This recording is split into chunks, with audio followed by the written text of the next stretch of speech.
Good morning. As it turns out, Al Gore was right. We do need to be concerned about climate. My name is Michelle Amazine, and I'm a true believer in the power of journalism. But I'm here to tell you about another inconvenient truth. Mainstream news organizations are contributing to the climate disinformation. How does this happen? Well, when news outlets create content like this that resembles their journalism. At first glance, it looks like a news article. But if you look closely, you can see that there's a disclosure at the top that indicates that this example in particular was created by WP Brand Studio, content from Opteon. This is not a news article. This is advertising.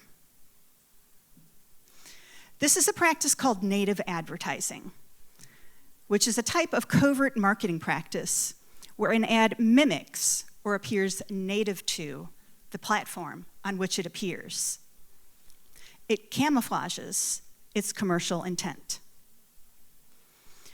The Federal Trade Commission requires that commercial content be clearly and conspicuously disclosed so that people can tell that it's not news content. However, the FTC does not require standardized language. Therefore, these disclosures can and do say anything they want. Many academic studies, including my own, have found that the vast majority of people who see this content are unable to distinguish it from news. What explains the arrival of native advertising?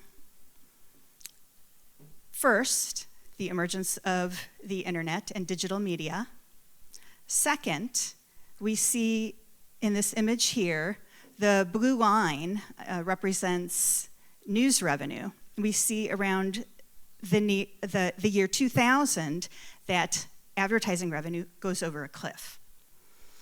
And lastly, how many of you have an ad blocker?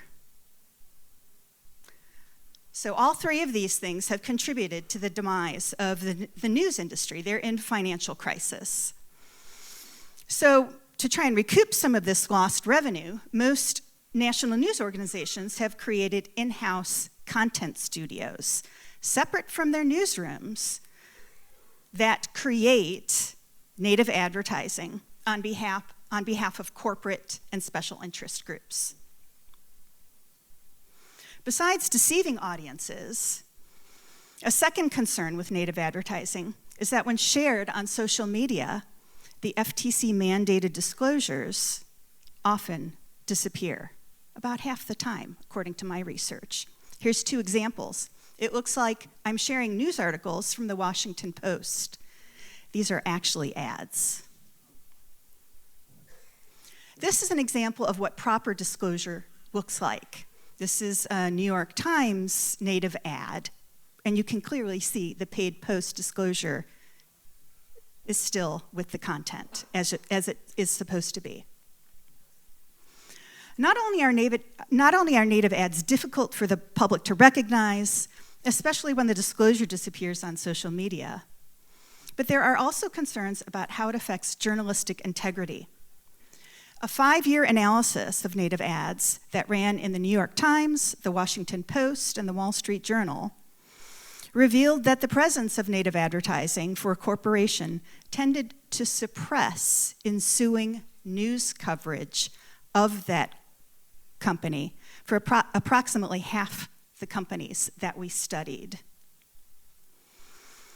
So as news organizations have launched their own in-house content studios, they are now creating commercial material for advertisers that may suppress future reporting on that client, that has been shown to tarnish perceptions of the genuine journalism coming out of their newsrooms, and content that may actually contradict what their own journalists are reporting. Often, these news organizations are contractually required to promote the native advertising content on their own digital and social media properties, which creates a competing agenda for consumer attention. For example, we see, this is a genuine news article in the New York Times. Over on the right, we see that the New York Times editors are promoting native advertising content to read next. Another example is in Google search. Undisclosed native advertising content is being served, which interestingly turned up in many of my students' term papers this semester. If news organizations are compromised in these ways by native advertising, how are we as citizens supposed to be accurately informed to make effective policy decisions on consequential issues such as climate change that affects all of us? My team at Boston University is investigating. In October 2019, then Massachusetts Attorney General Maura Healey sued ExxonMobil for systematically and intentionally deceiving consumers about the central role its fossil fuel products play in causing climate change. An exhibit in the lawsuit is this native ad created by the New York Times T-Brand studio, and it was called False and Misleading and in violation of the state's Consumer Protection Act.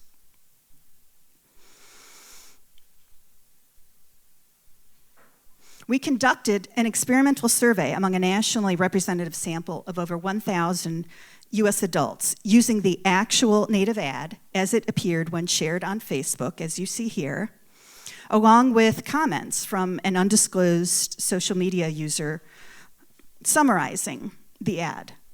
For a random subset of our participants, we removed the ad disclosure. These are identical except for the disclosure.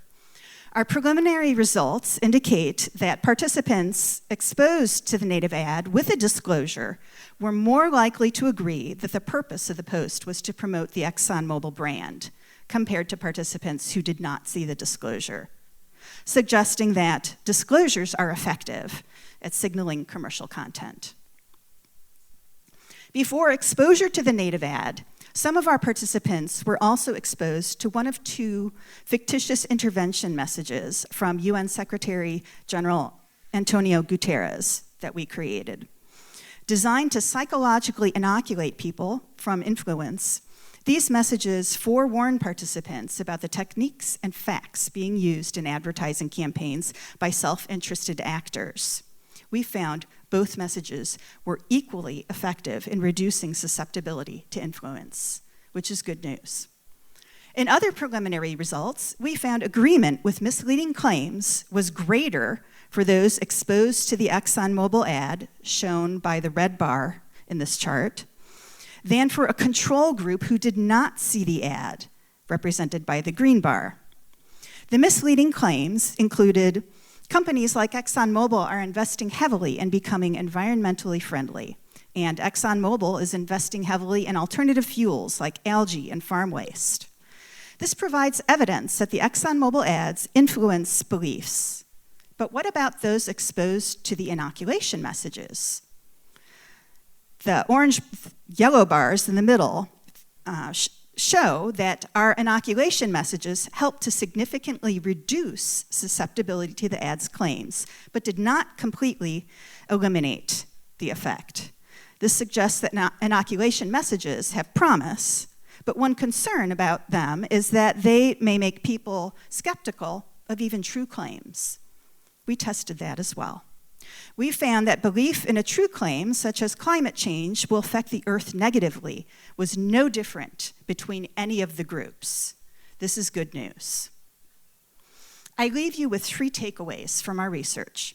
ExxonMobil's ad was effective at influencing beliefs. Disclosures help people recognize ads, but they often disappear when shared. And inoculation messages reduce, but don't eliminate susceptibility.